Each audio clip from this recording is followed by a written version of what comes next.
The wedding rehearsal dinner at the Fairmont Grand Hotel was in full swing when my sister Victoria discovered the problem of what to do with me during her ceremony. 40 relatives and wedding party members filled the private dining room, celebrating her upcoming marriage to James Blackstone III, whose family owned the largest software consulting firm on the West Coast. At 26, I sat quietly at the singles table, still treated as the family's perpetual disappointment, the sister who'd dropped out of corporate life to work for what everyone assumed was some struggling tech startup. "Ladies, we need to discuss tomorrow's logistics," Victoria announced, standing beside her elaborate seating chart. The bridesmaids gathered around with champagne flutes, all accomplished professionals with impressive careers. "The ceremony seating is perfectly arranged," Victoria continued, "but I just realized we have an issue with Sarah." All eyes turned toward me as I continued eating my salmon quietly. "The problem is," Victoria explained, "Sarah doesn't have a date and she doesn't really fit with any of the professional groups we've seated together." Madison, her maid of honor and fellow marketing executive, nodded sympathetically. "What about family seating?" "She'd be awkward there too," Victoria replied. "James's family includes venture capitalists and tech executives. Sarah would feel completely out of place trying to discuss careers she doesn't understand." "She can help with coats since she has a no date," Victoria decided with satisfaction. "We can set up a coat check area near the entrance. Sarah can manage that and still feel included." The bridal party laughed appreciatively. Ashley, another bridesmaid, clapped her hands. "Perfect. Sarah gets to be helpful without the pressure of making conversation about business achievements."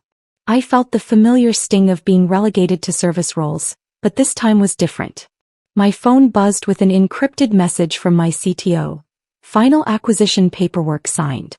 Announcement goes live at market opening." "The wedding program lists all the bridesmaids and groomsmen," Madison noted. "Should we add Sarah under special thanks?" "Just list her under staff," Victoria replied casually.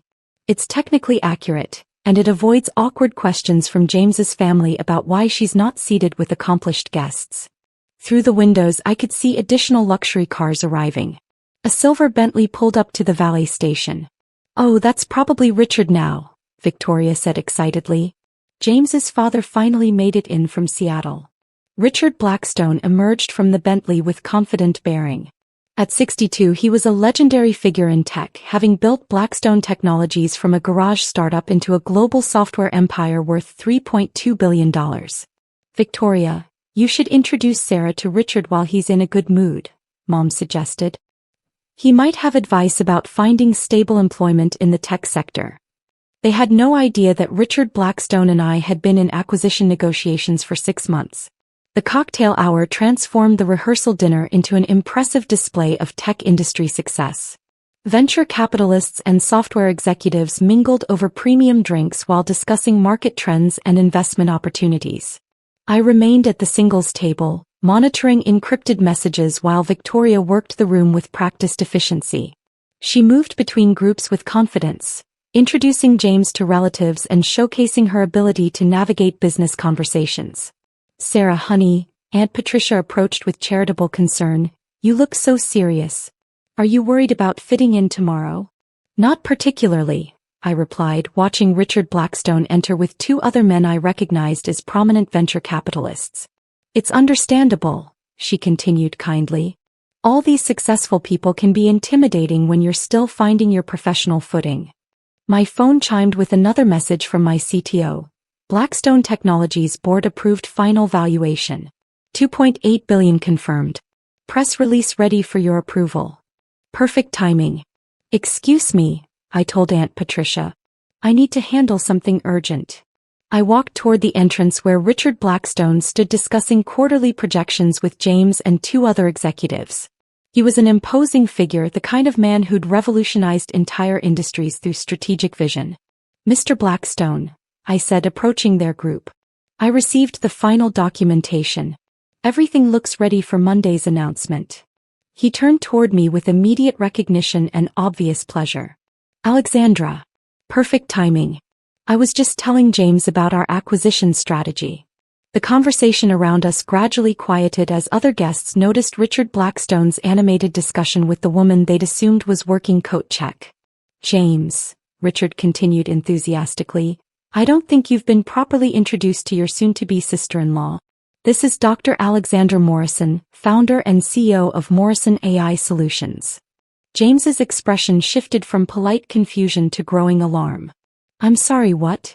Alexandra has built the most innovative artificial intelligence platform in the industry, Richard explained proudly. Blackstone Technologies is acquiring her company for $2.8 billion. The silence that followed rippled outward through the cocktail hour as more guests stopped their conversations to listen. $2.8 billion? James repeated weakly. The acquisition announcement goes public Monday morning, Richard continued, making Alexandra one of the youngest self-made billionaires in tech history. Victoria appeared beside us, her face cycling through confusion, shock, and dawning horror. Richard, I think there's been some misunderstanding. Sarah works for a little startup. She's not, she can't be. Victoria, Richard replied with gentle surprise, Alexandra's company has revolutionized machine learning protocols. Her artificial intelligence systems are integrated into Fortune 500 companies worldwide. More guests had gathered around our conversation, creating an impromptu business conference. But she's listed as staff in the wedding program, Madison whispered urgently. Richard's eyebrows raised in polite confusion. Staff? Alexandra is about to become Chief Innovation Officer of Blackstone Technologies. She'll be my designated successor for leading our artificial intelligence division. Richard Blackstone's business instincts immediately recognized the awkward family dynamics unfolding. Alexandra, I hope I haven't created any complications with your family arrangements. No complications, I assured him. Just some misunderstandings about my professional situation that are now being clarified. Victoria found her voice, though it came out as barely a whisper. Sarah, you're really selling your company for billions of dollars? Not selling, Richard corrected with pride. Alexandra negotiated a strategic acquisition where she retains operational control while gaining access to our global infrastructure. She'll be running our entire artificial intelligence division. James looked like he might need medical attention. Alexandra, when Victoria said you worked for a tech startup. I founded one, I clarified.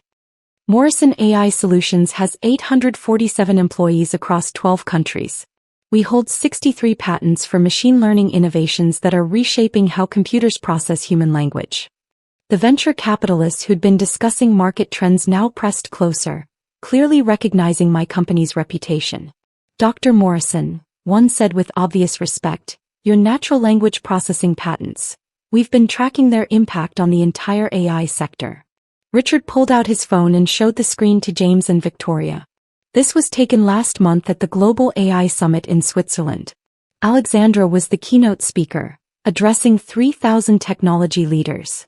The photo showed me on stage in a conference hall filled with prominent tech executives, clearly in a position of authority and expertise. Victoria stared at the image with growing devastation. But you never told us. You let us think you were struggling. I told you I was developing artificial intelligence systems, I replied calmly.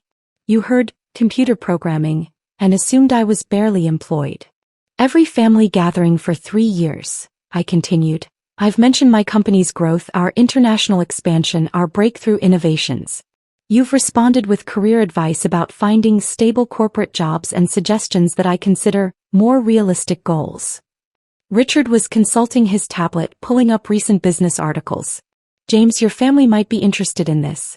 Forbes just ranked Alexandra as the 47th most influential person in global technology innovation. The wedding guests who'd been pitying my lack of professional success now realized they'd been networking with one of the most powerful figures in the tech industry. The announcement Monday morning will make this official, Richard continued. But Alexandra's artificial intelligence platform is projected to generate over $800 million in revenue next year alone.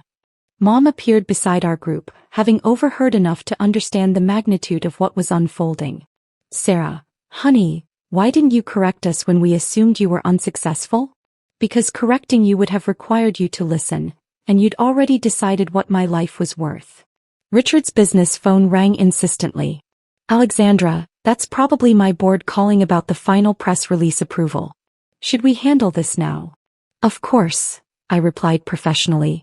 As we walked toward a quieter corner to discuss billion-dollar acquisition details, I could hear Victoria behind me trying to explain to confused relatives why the staff member was suddenly commanding the attention of every successful person in the room. The wedding ceremony proceeded with significantly revised seating arrangements. Instead of managing coat check, I found myself at the head table with Richard Blackstone and other technology leaders who attended as my colleagues rather than Victoria's guests. The wedding program was hastily reprinted to list me as Dr. Alexander Morrison, Chief Innovation Officer, Blackstone Technologies, rather than understaff.